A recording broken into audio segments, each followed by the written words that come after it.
Conor, thanks for this. How are you feeling? Yeah, I feel great, mate. Feel ready to go.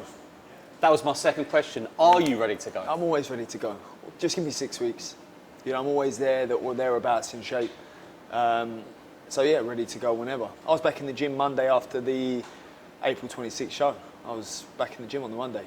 That's nearly 3 months. 3 months ago. Wow. Yeah. But what a night. What a night. You want it again, don't you? Do you know what? I'm glad we could deliver that level of entertainment to the supporters and the fans and the general public. You know, I'm glad the fight lived up to expectations. So credit to Chris in bringing that out of me, because it's not just one. It takes two to tango, you know, and we put on a good show for the fans.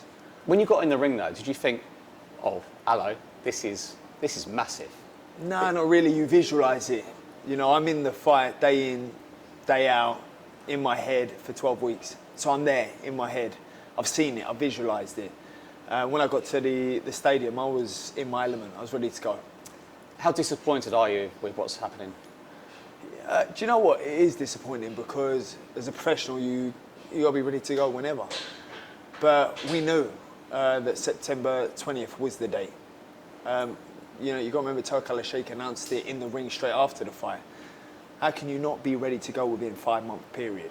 It's been 3 months since the fight, so for me it's just, I've stayed in the gym, I've stayed ready. I was ready to go in July, August, you know, so September, I'm ready to go. You lost a bit of respect there because you feel like it was a two-fight deal. I wouldn't say there's been a lot of respect anyway, personally. I don't like him.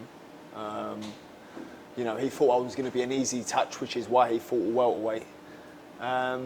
So is there much respect there? Not really, but, you know, ultimately, you know, I'm ready to honour my side of the agreement, which was the two-fight deal. And it's safe to say he's scared. You know, he almost lost. Could have gone either way to a welterweight. Do you think your performance, because he did say it surprised him, has put him off? Probably. I would say so. I think his arrogance wouldn't let him think that I would give him a hard fight, given the size difference. But that was the best Eubank in there. You know, you got to remember he made 160 for the first Smith fight, the second Smith fight. He didn't make no excuses due to weight when he lost and got knocked out by Smith. You know, so he pushed that narrative well regarding the weight. Well done you. I get it. That's fine. Cover your ass. And, you know, it's not a weight thing now. He's just not ready. He's not prepared. He's not stayed in the gym. He's too busy playing poker and celebrating in Vegas. But for you, this was two fights because for you, you've proved you've gone up big levels. You've shown it. Everyone loved it. In your head, it was two fights, though, wasn't listen, it? I definitely want redemption. I felt like I still didn't watch the fight back, but based on what I'm hearing, based on how I felt, the fight could have gone either way. So I'm not going to moan about that. It was too close for my liking anyway. Whether I did get the win, it was too close for my liking. When I genuinely thought I would get him out of there within 4 rounds. That was my genuine belief. So for me, it really does feel like redemption has been taken away. But I'm also very excited to drop back down to 147 and pursue my legacy there. Hang on, you've not watched the fight back yet? I still haven't watched the fight back yet, no. Lot to watch on TV. Do you know what it is? Do you know what it is? You prepare for 12 weeks to do this one thing, to execute the game plan. So you've got 36 minutes to get it right with 12 weeks of preparation. When you don't do that, you sort of, you know you're going to beat yourself up over it. So I thought, you know, let me have the summer with me and my family, relax, and watch the fight back when I have to, which is when I have to study and sit down with a team and break it down. But there is a lot made of the weight though, but you do need to know because if it was September the 20th, that is just over 8 weeks. You need to be prepared for it, don't you? In my head, the fight's done. In my head, the fight's done. You know, I'm ready to move on and tackle the 147 division where I'm at my most dangerous. All my clinical knockouts have come at 147. I feel like that is my weight. Did I enjoy the thrill, excitement and challenge of jumping up to middleweight? Yeah, I did. And I think I held a good account of myself. But when you got the likes of Shakur, Devin Haney, Ryan Garcia, Rolly Romero, Barrios calling my name, I welcome them with, you know, open arms at 147. You know, I believe that stopped most of them there.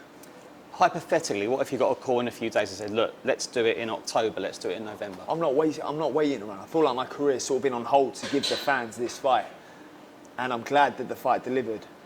But now I've got to just tick the box off on my personal goals, which is winning a WBC world title.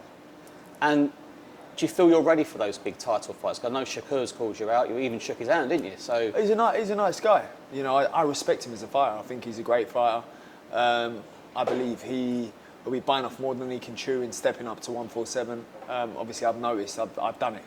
I fought at 154. I fought at 160.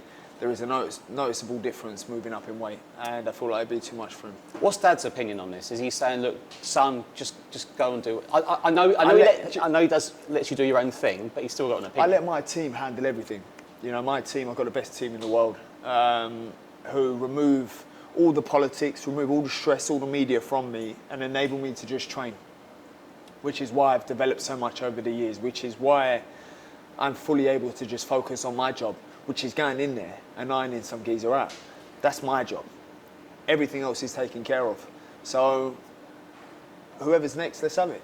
I couldn't care less. Whoever's next can get it. Or 147, it's either 147 for me or the rematch. I'm not 154, I'm not going to wait around. I'm going to pursue my goals at 147. It was a bit like WWE that night when Senior came out, but I think he genuinely cares for you.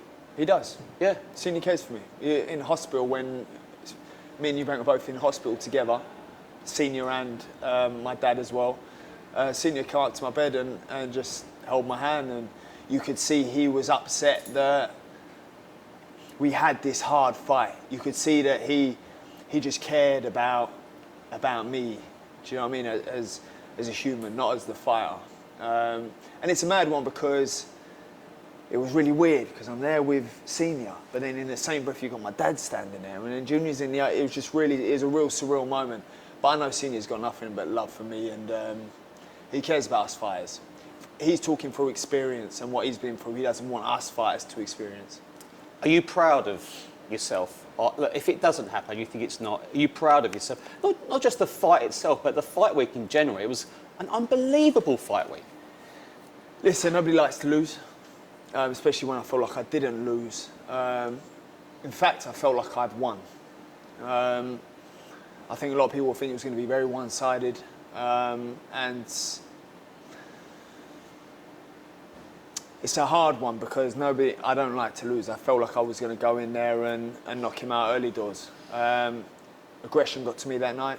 Heart got to me that night. Emotion got to me that night. You know, so I'm proud that I could give the fans the fight they wanted. I'd rather lose an exciting fight than win a boring fight. But do undefeated records matter anymore? Look, Daniel Dubois lost to Joe Joyce. He could be undisputed champion on Saturday night. I don't think losses matter in boxing. It's not a matter of I've lost now, that's it. You know, Mayweather's all started that trend where you can't lose. There's only one Mayweather. Do you know what I mean? As much as he is who he is, he changed the game in that respect. But the losing matter.